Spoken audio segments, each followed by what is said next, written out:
नमस्कार। आकाशवाणी से प्रस्तुत है समाचार संध्या।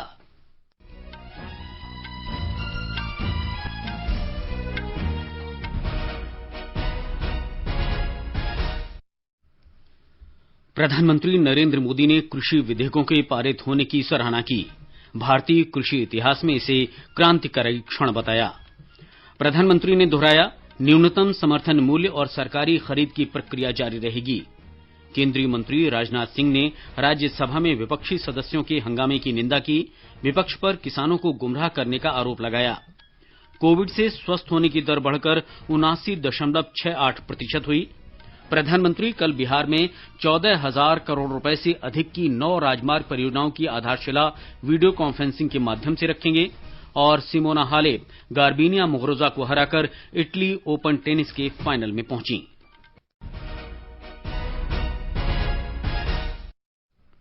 समाचार संध्या में नईम अख्तर के साथ मैं मुकेश कुमार। प्रधानमंत्री नरेंद्र मोदी ने कृषि सुधारों से संबंधित 2 विधेयकों के संसद में पारित होने पर कहा है कि ये भारतीय कृषि के इतिहास में क्रांतिकारी क्षण है। श्री मोदी ने किसानों को बधाई देते हुए कहा कि इससे कृषि क्षेत्र में आमूलचूल बदलाव आएगा और करोड़ों किसान सशक्त होंगे। उन्होंने कहा कि दशकों से भारतीय किसान विभिन्न दबावों से पीड़ित था और बिचौलियों से परेशान था। विधेयकों के पारित होने से किसान इन बाधाओं से मुक्त होगा। श्री मोदी ने कहा कि इससे किसानों की आय दोगुनी करने में मदद मिलेगी और उनकी समृद्धि सुनिश्चित होगी। उन्होंने जोर देकर कहा कि न्यूनतम समर्थन मूल्य की व्यवस्था जारी रहेगी और सरकारी खरीद भी जारी रहेगी। श्री मोदी ने कहा कि कृषि क्षेत्र को आधुनिकतम तकनीक की तत्काल जरूरत है, क्योंकि इससे मेहनतकश किसानों को मदद मिलेगी। अब इन विधेयकों के पारित होने से किसानों की पहुंच भविष्य की टेक्नोलॉजी तक आसान होगी। इससे न केवल उपज बढ़ेगी, बल्कि बेहतर परिणाम सामने आएंगे। ये एक स्वागत योग्य कदम है। केंद्रीय मंत्री राजनाथ सिंह ने आज कहा कि राज्यसभा में कृषि विधेयकों को पारित करने के दौरान विपक्षी सदस्यों का हंगामा दुखद, दुर्भाग्यपूर्ण और अत्यधिक शर्मनाक है। उन्होंने कहा कि सदन में चर्चा का माहौल बनाना सत्ता पक्ष की जिम्मेदारी है, लेकिन सदन में मर्यादाओं का पालन करना विपक्ष का कर्तव्य है। उन्होंने कहा कि राज्यसभा के उपसभापति हरिवंश के साथ विपक्ष का व्यवहार दुखद है। राज्यसभा में जब कृषि से संबंधित 2 विधेयकों पर चर्चा चल रही थी, उस समय राज्यसभा के अंदर जो कुछ भी हुआ वह जहां दुखद था वहीं दुर्भाग्यपूर्ण था, और इससे भी आगे जाकर मैं कहना चाहूंगा कि वह अत्यधिक शर्मनाक था। उन्होंने कहा कि विपक्ष को संसदीय लोकतंत्र की मर्यादाओं का पालन करना चाहिए। उन्होंने कहा कि राजनीतिक स्वार्थों की पूर्ति करने के लिए विपक्ष किसानों में गलतफहमी पैदा कर रहा है। श्री सिंह ने कहा कि दोनों विधेयक किसान और कृषि जगत के लिए क्रांतिकारी हैं। उन्होंने कहा कि न्यूनतम समर्थन मूल्य और कृषि उपज विपणन समिति मंडी खत्म नहीं हो रही है। यह दोनों विधेयक किसान और कृषि जगत दोनों के लिए ये ऐतिहासिक हैं। इसे लागू करने से स्वाभाविक रूप से किसानों की आमदनी बढ़ेगी, लेकिन किसानों के बीच गलतफहमी पैदा की जा रही है। एमएसपी समाप्त कर दी जाएगी, एपीएमसी समाप्त कर दी जाएगी। हकीकत यह है कि यह दोनों बिल प्रभावी होने के बाद हमारा किसान अपना माल भारत में जहां भी बेचना चाहता है पूरी आजादी के साथ बेच सकता है, जहां पर भी उसको अच्छी कीमत मिले। केंद्रीय मंत्री ने कहा कि किसानों की आमदनी दोगुना करने का वादा पूरा करने की दिशा में मोदी सरकार को अभी और भी काम करने हैं। ये दोनों विधेयक इसी दिशा में कदम हैं। संसद ने कृषि से संबंधित 2 महत्वपूर्ण विधेयकों को मंजूरी दे दी है। राज्यसभा ने आज कृषक उपज व्यापार और वाणिज्य संवर्धन तथा सरलीकरण विधेयक 2020 और कृषक सशक्तिकरण तथा संरक्षण कीमत आश्वासन और कृषि सेवा पर करार संबंधी 2020 के विधेयक को विपक्षी सदस्यों के शोर शराबे और हंगामे के बीच मंजूरी दी। सदन ने विधेयकों को प्रवर समिति को सौंपने के विपक्षी सदस्यों के संशोधनों को भी अस्वीकार कर दिया। लोकसभा दोनों विधेयकों को पहले ही पारित कर चुकी है। चर्चा के दौरान कांग्रेस, तृणमूल कांग्रेस, वामपंथी दलों और आम आदमी पार्टी के सदस्य सदन के बीचों बीच आकर विधेयकों का विरोध करते रहे। विपक्षी सदस्यों के शोर शराबे के बीच सदन की कार्यवाही भी स्थगित करनी पड़ी।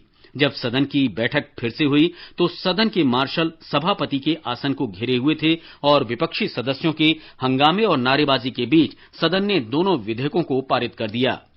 कृषि मंत्री नरेंद्र सिंह तोमर ने कहा है कि सरकार ने किसानों की आमदनी दुगनी करने के लिए अनेक कदम उठाए हैं। उन्होंने कहा कि पिछले 6 वर्षों में फसलों के न्यूनतम समर्थन मूल्य में काफी वृद्धि की गई है। इसके अलावा कृषि क्षेत्र के विकास के लिए 1 लाख करोड़ रुपए का कृषि अवसंरचना कोष भी बनाया गया है। श्री तोमर ने विधेयकों को किसानों के लिए ऐतिहासिक बताया।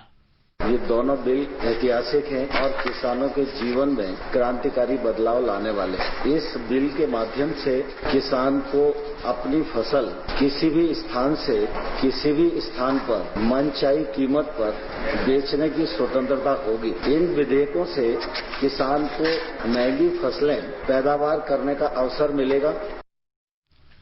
कृषि मंत्री ने कहा कि अब तक किसानों को अपने उत्पाद किसी भी खरीदार को बेचने की छूट नहीं थी और कृषि उपज विपणन समितियां पारदर्शी तरीके से कार्य नहीं कर रही थीं। उन्होंने कहा कि विधेयकों के पारित हो जाने के बाद किसानों को अपनी उपज देश में कहीं भी और किसी को भी बेचने की स्वतंत्रता होगी और वे अपनी उपज की दर भी तय कर सकते हैं। श्री तोमर ने कहा कि विधेयकों से किसानों को अपनी मेहनत के लिए बेहतर दाम मिलने लगेंगे। उन्होंने विपक्ष के इस दावे का खंडन किया कि इनका न्यूनतम समर्थन मूल्य से कोई संबंध है। प्रधानमंत्री नरेंद्र मोदी जी ने 2014 में कामकाज संभाला और उन्होंने कहा कि किसान की आमदनी दोगुनी करने के लिए उनकी सरकार प्रयत्न करेगी, राज्य सरकारों के साथ काम करेगी और किसानों के साथ काम। तो किसानों की आमदनी दोगुनी हो उसके लिए सिर्फ ये ही बिल कारगर नहीं है। तो न्यूनतम समर्थन मूल्य के मामले में जब लोकसभा में चर्चा हो रही थी तो इस प्रकार की शंका कुछ मित्रों ने व्यक्त की। उस समय भी मैंने कहा था और माननीय प्रधानमंत्री जी ने भी देश को आश्वस्त किया है कि न्यूनतम समर्थन मूल्य का इस विधेयक से कोई भी लेना देना नहीं। न्यूनतम समर्थन मूल्य पर खरीद हो रही थी और आने वाले कल में भी खरीद होती रहेगी। सूचना और प्रसारण मंत्री प्रकाश जावड़ेकर ने कहा है कि कृषि विधेयकों से किसानों को अपनी उपज ऊंचे मूल्यों पर कहीं भी बेचने का मौका मिलेगा और कृषि उपज विपणन समिति की मंडी में उपज बेचने की बाध्यता समाप्त होगी। श्री जावड़ेकर ने राज्यसभा में विपक्षी दलों के आचरण की आलोचना करते हुए कहा कि विपक्षी दलों ने अपने अलोकतांत्रिक आचरण से राज्यसभा का अपमान किया है। संसदीय कार्य मंत्री प्रहलाद जोशी ने राज्यसभा में विधेयकों के पारित होने के दौरान धक्का मुक्की पर विपक्ष की आलोचना की। श्री जोशी ने कहा कि सदन में विपक्ष ने असंयत व्यवहार किया है। इस बीच विपक्षी दलों ने राज्यसभा के उपसभापति हरिवंश के विरुद्ध अविश्वास प्रस्ताव का नोटिस दिया है। ये समाचार आकाशवाणी से प्रसारित किए जा रहे हैं। ताजा समाचार जानने के लिए आप हमारे Twitter handle @AIR News Hindi को फॉलो कर सकते हैं।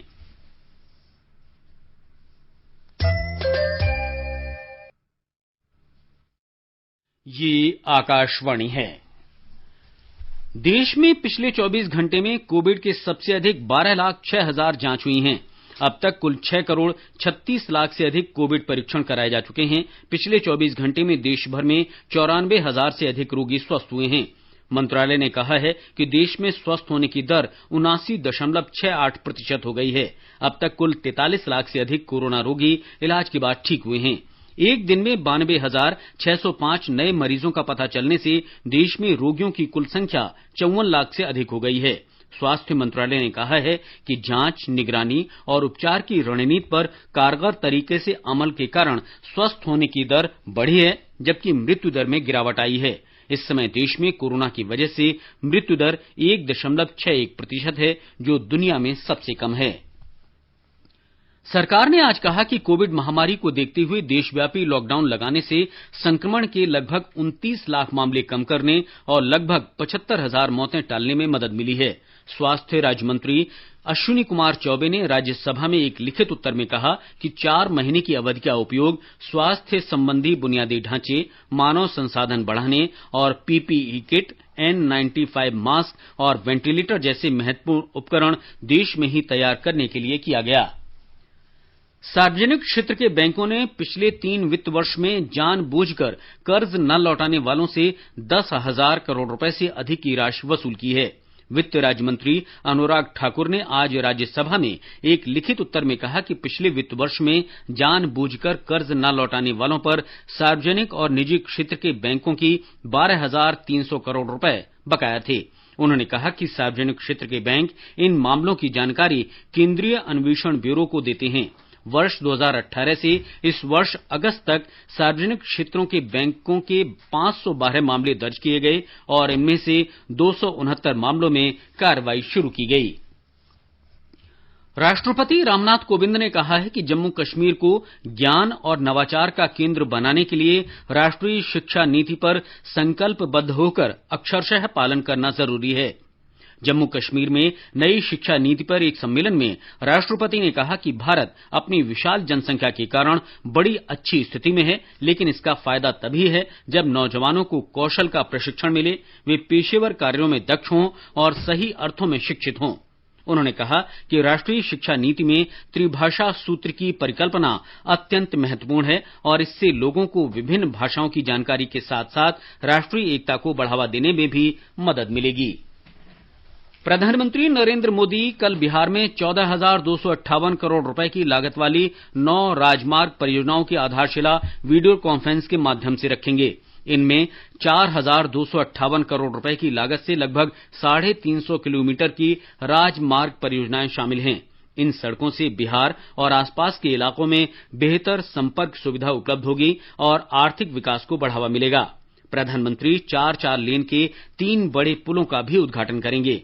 प्रधानमंत्री ऑप्टिकल फाइबर इंटरनेट सेवाओं का उद्घाटन करेंगे। इसके तहत राज्य के सभी 45,945 गांवों में ऑप्टिकल फाइबर इंटरनेट सेवा उपलब्ध हो जाएगी।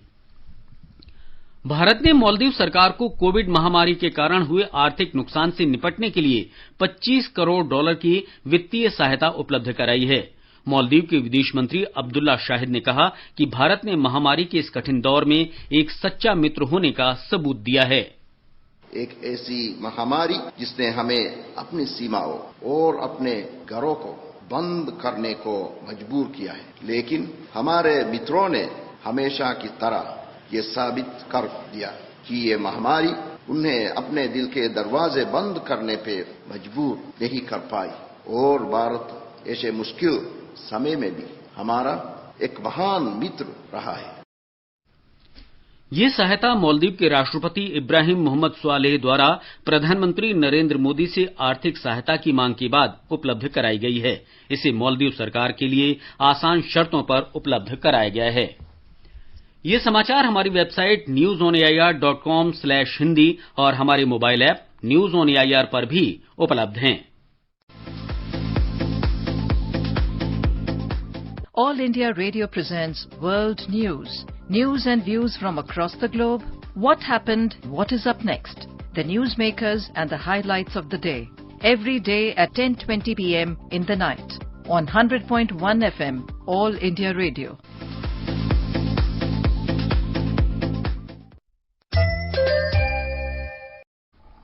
समाचार संध्या में आपका फिर स्वागत है।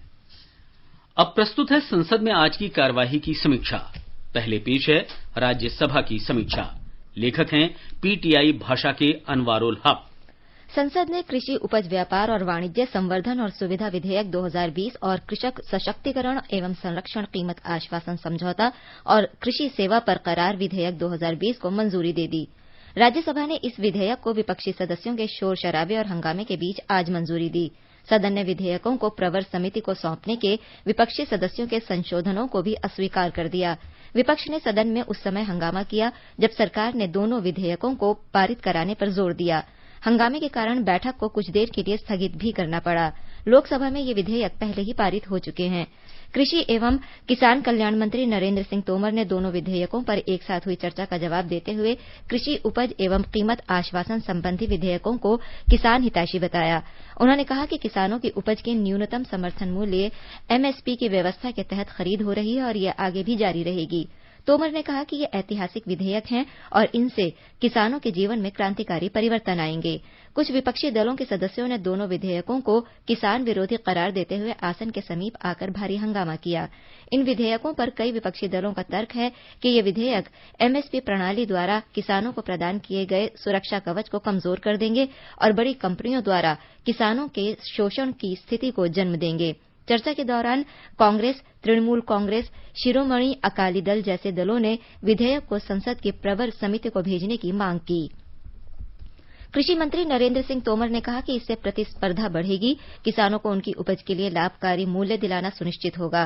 कृषि मंत्री के जवाब के बाद विपक्षी सदस्यों के शोर शराबे के बीच सदन ने विपक्ष द्वारा पेश संशोधनों को अस्वीकृत करते हुए दोनों विधेयकों को ध्वनिमत से मंजूरी दे दी। मार्क्सवादी कम्युनिस्ट पार्टी सदस्य के रागेश और कुछ अन्य विपक्षी सदस्यों ने कृषक उपज व्यापार और वाणिज्य संवर्धन और सरलीकरण अध्यादेश 2020 तथा कृषक सशक्तिकरण और संरक्षण कीमत आश्वासन और कृषि सेवा पर करार अध्यादेश 2020 को अस्वीकार करने के लिए संकल्प पेश किया। सदन के दोनों संकल्पों को खारिज कर दिया। चर्चा में भाग लेते हुए कांग्रेस ने सरकार पर आरोप लगाया कि वो न्यूनतम समर्थन मूल्य एमएसपी समाप्त करने और कॉरपोरेट जगत को फायदा पहुंचाने के लिए दोनों नए कृषि विधेयक लेकर आई है। कांग्रेस के प्रताप सिंह बाजवा ने आरोप लगाया कि दोनों विधेयक किसानों की आत्मा पर चोट हैं, ये गलत तरीके से तैयार किए गए हैं तथा गलत समय पर पेश किए गए हैं। मार्क्सवादी कम्युनिस्ट पार्टी सदस्य रागेश ने कहा कि कृषि राज्य का विषय है, ऐसे में केंद्र सरकार इस प्रकार के फैसले कैसे ले सकती है। उन्होंने कहा कि अध्यादेश जारी होने के बाद ही पूरे देश में किसान संगठन इसका विरोध कर रहे हैं।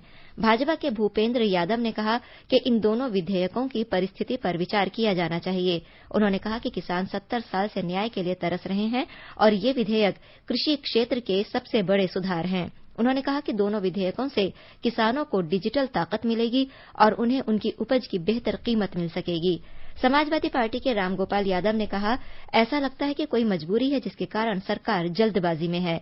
उन्होंने कहा, दोनों महत्वपूर्ण विधेयक हैं और इन्हें लाने से पहले सरकार को विपक्ष के नेताओं, तमाम किसान संगठनों से बात करनी चाहिए थी।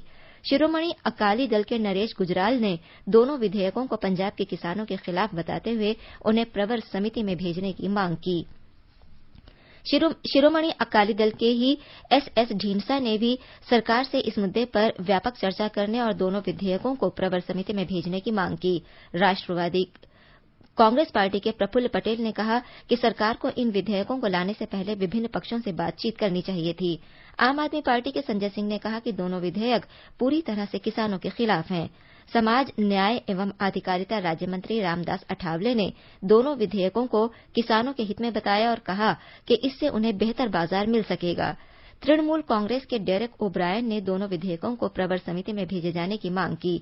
उन्होंने आरोप लगाया कि इन विधेयकों के संबंध में राज्यों से मशविरा नहीं किया गया।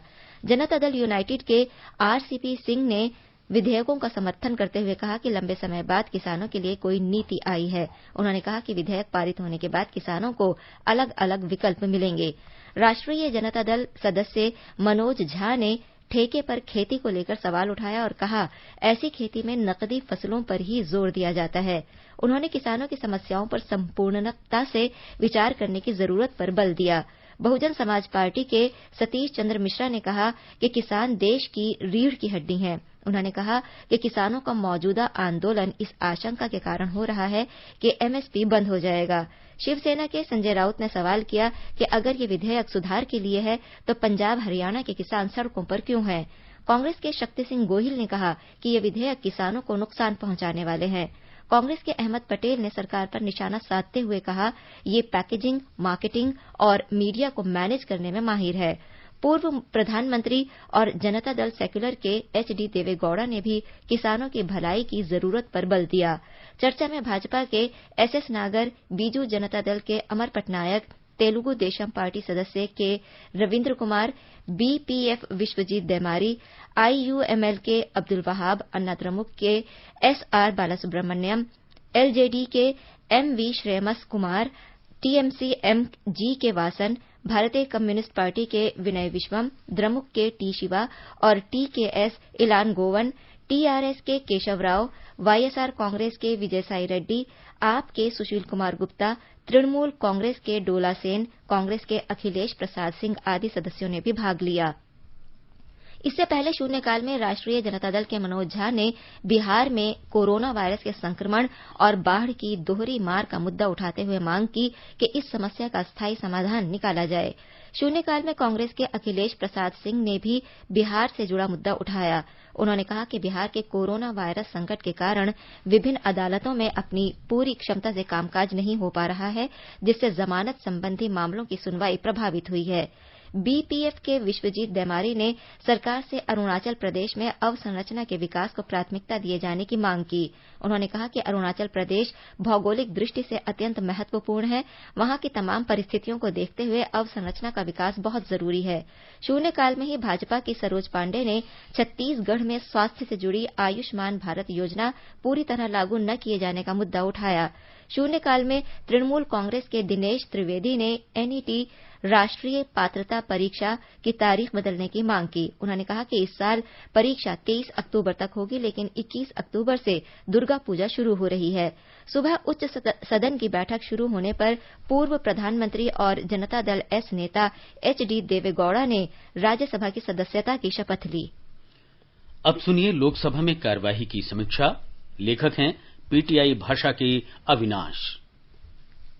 लोकसभा में आज विदेशी अभिदान विनियमन संशोधन विधेयक 2020 पेश किया गया। इसके माध्यम से विदेशी अभिदान विनिमय अधिनियम 2010 का संशोधन किया जा रहा है। विधेयक पेश करते हुए गृह राज्य मंत्री नित्यानंद राय ने कहा कि इसमें धार्मिक संगठनों को विदेशी अंशदान प्राप्त करने का अधिकार पहले की तरह है और बिना भेदभाव के सभी धर्मों को ये अधिकार प्राप्त है। राय ने कहा कि उच्चतम न्यायालय के आदेश के आलोक में आधार की व्यवस्था से जुड़ा संशोधन लाया गया है।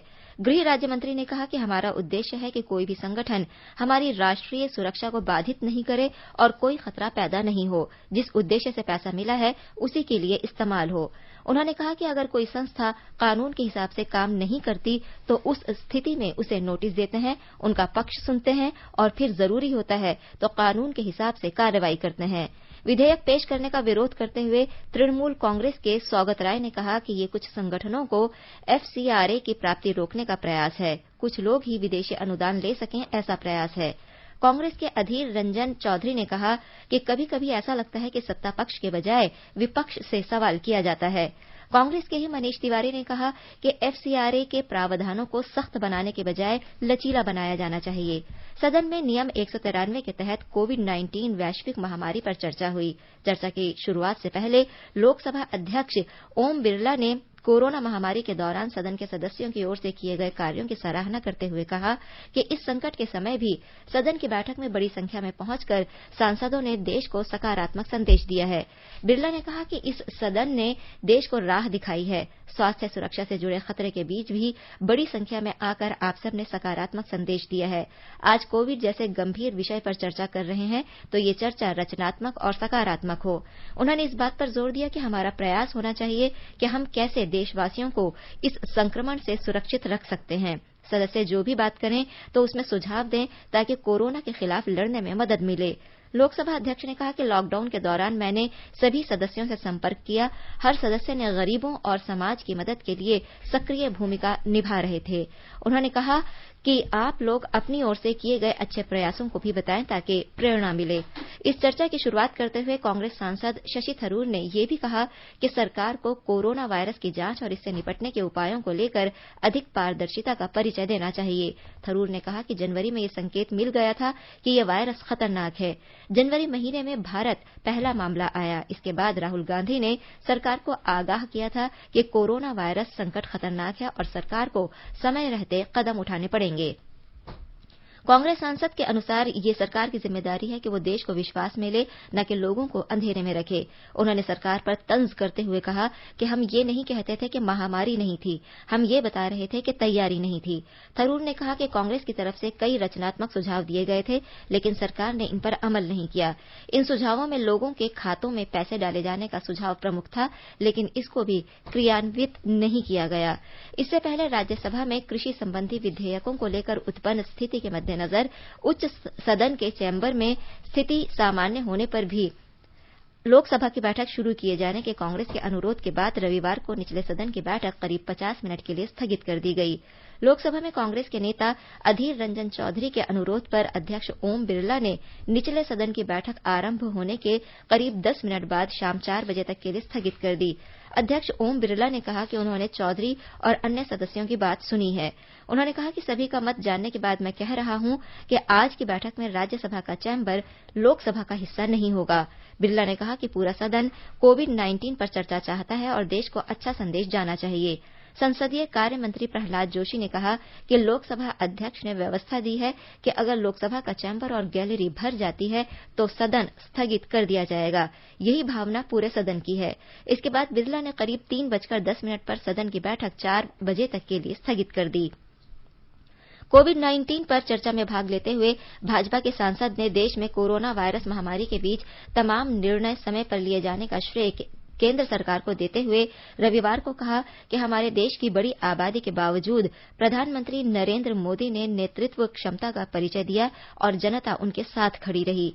सदन में नियम 193 के तहत कोविड-19 वैश्विक महामारी पर चर्चा में भाग लेते हुए भाजपा के किरीट सोलंकी ने कहा कि पूरी दुनिया में कोरोना वायरस महामारी का प्रकोप सामने आने के बाद प्रधानमंत्री नरेंद्र मोदी ने समय पर लॉकडाउन जैसे निर्णय लिए। खुद भी कोरोना वायरस संक्रमित हो चुके सोलंकी ने कहा कि वो घर में पृथकवास में रहे और डॉक्टर के साथ फोन पर संपर्क में रहते हुए स्वस्थ हो गए। उन्होंने कहा कि मैंने प्रधानमंत्री नरेंद्र मोदी और स्वास्थ्य मंत्री को ईमेल किया कि बिना लक्षण वाले लोगों को भर्ती नहीं किया जाना चाहिए। उस पर प्रधानमंत्री ने तुरंत संज्ञान लिया। सोलंकी ने कहा कि इसे प्रोटोकॉल में शामिल किया गया। सोलंकी ने कोरोना वायरस महामारी से लड़ने में डॉक्टरों, स्वास्थ्य कर्मियों, नर्सों, सफाई कर्मियों, आशा कर्मचारियों आदि कोरोना योद्धाओं की प्रशंसा की। भाजपा सांसद ने कहा कि ये एक युद्ध की तरह था और इसमें डॉक्टर, स्वास्थ्यकर्मी और नर्स सैनिकों की तरह लड़े हैं। इस युद्ध में जिस तरह से कोरोना योद्धाओं ने काम किया वो धन्यवाद के पात्र हैं। सोलंकी ने कहा कि इस महामारी के मद्देनजर चीन की भूमिका भी शंका के दायरे से बाहर नहीं है, क्योंकि ये प्रकोप चीन के वुहान से शुरू हुआ था। भाजपा के रमेश बिधूड़ी ने कहा कि ये देश का सौभाग्य है कि इस संकट की घड़ी में नरेंद्र मोदी देश के प्रधानमंत्री हैं। उन्होंने कहा कि दिल्ली में राज करने वाले कोरोना संकट के समय मैदान छोड़कर भाग गए, लेकिन गृह मंत्री अमित शाह ने स्थिति को संभाला। बिधूड़ी ने कहा कि केजरीवाल सरकार तबलीगी जमात के कार्यक्रम को रोकने में विफल रही। इनका तबलीगी जमात से क्या रिश्ता है? भाजपा की लॉकेट चैटर्जी ने कहा कि प्रधानमंत्री नरेंद्र मोदी के व्यापक दृष्टिकोण की बदौलत ही इस आपदा को अवसर में बदला गया। अभी आप संसद में आज की कार्यवाही की समीक्षा सुन रहे थे। सामाजिक न्याय और अधिकारिता मंत्रालय ने वर्ष 2025 तक मादक पदार्थों की मांग घटाने के लिए एक राष्ट्रीय कार्य योजना तैयार की है और इसे लागू किया जा रहा है। इस योजना का उद्देश्य बहुस्तरीय रणनीति के जरिए मादक पदार्थों के दुष्प्रभाव को खत्म करना है। इसके तहत विद्यालयों, महाविद्यालयों, विश्वविद्यालयों में जागरूकता अभियान चलाया जाएगा। इसके अलावा कार्यशालाएं आयोजित की जाएंगी और निदान केंद्रों की क्षमता बढ़ाई जाएगी। ये जानकारी सामाजिक न्याय और अधिकारिता राज्य मंत्री रतनलाल कटारिया ने लोकसभा में एक लिखित प्रश्न के उत्तर में दी। इटली ओपन टेनिस टूर्नामेंट में शीर्ष वरीयता प्राप्त सिमोना हालेप सिंगल्स के फाइनल में पहुंच गई हैं। सेमीफाइनल में उन्होंने गार्बिनिया मुगुरुजा को 6-3, 4-6, 6-4 से हराया। आईपीएल क्रिकेट में दुबई में दिल्ली कैपिटल्स और किंग्स 11 पंजाब के बीच मुकाबला जारी है। ताजा समाचार मिलने तक दिल्ली कैपिटल्स ने 10वें ओवर में 3 विकेट पर 47 रन बना लिए थे। ओडिशा के 5 जिलों में अगले 24 घंटे के दौरान मूसलाधार वर्षा की आशंका है। उत्तर पूर्व बंगाल की खाड़ी और आसपास के इलाके के ऊपर कम दबाव का क्षेत्र बन रहा है। मौसम विभाग ने जाजपुर, भद्रक, केंद्रपाड़ा, जगतसिंहपुर और ढेंकनाल के लिए रेड अलर्ट जारी किया है। और अब एक नजर कल के मौसम के पूर्वानुमान पर। राष्ट्रीय राजधानी दिल्ली में न्यूनतम तापमान 26 जबकि अधिकतम 37 डिग्री सेल्सियस के आसपास रहने का अनुमान है। मुंबई में न्यूनतम तापमान 25 और अधिकतम 30 डिग्री सेल्सियस रहेगा। चेन्नई में भी न्यूनतम तापमान 25 और 31 डिग्री के बीच रहने के आसार हैं। कोलकाता में गरज के साथ बौछारें पड़ने के आसार हैं। तापमान 25 और 31 डिग्री सेल्सियस के बीच रहने का अनुमान है। उत्तर भारत में केंद्र शासित प्रदेश जम्मू कश्मीर के जम्मू में न्यूनतम तापमान 25 जबकि अधिकतम तापमान 37 डिग्री सेल्सियस के आसपास रह सकता है। श्रीनगर में न्यूनतम तापमान 9 जबकि अधिकतम 29 डिग्री सेल्सियस रह सकता है। लद्दाख में भी सामान्यतः आसमान साफ रहेगा। तापमान 11 और 25 डिग्री सेल्सियस के बीच रहने का अनुमान है। गिलगित में तापमान 11 से 34 डिग्री सेल्सियस के बीच रहेगा। मुजफ्फराबाद में भी सामान्य तौर पर आसमान साफ रहेगा। तापमान 16 और 36 डिग्री सेल्सियस के बीच रहने का अनुमान है। मौसम के साथ समाचार कक्ष से मैं शिव प्रकाश मिश्र। अंत में मुख्य समाचार एक बार फिर। प्रधानमंत्री नरेंद्र मोदी ने कृषि विधेयकों के पारित होने की सराहना की। भारतीय कृषि इतिहास में से क्रांतिकारी क्षण बताया। प्रधानमंत्री ने दोहराया, न्यूनतम समर्थन मूल्य और सरकारी खरीद की प्रक्रिया जारी रहेगी। केंद्रीय मंत्री राजनाथ सिंह ने राज्यसभा में विपक्षी सदस्यों के हंगामे की निंदा की। विपक्ष पर किसानों को गुमराह करने का आरोप लगाया। कोविड से स्वस्थ होने की दर बढ़कर 79.68% हुई और प्रधानमंत्री कल बिहार में 14,000 करोड़ रुपए से अधिक की 9 राजमार्ग परियोजनाओं की आधारशिला वीडियो कॉन्फ्रेंसिंग के माध्यम से रखेंगे। इसके साथ ही समाचार संध्या का ये अंक समाप्त हुआ। नमस्कार।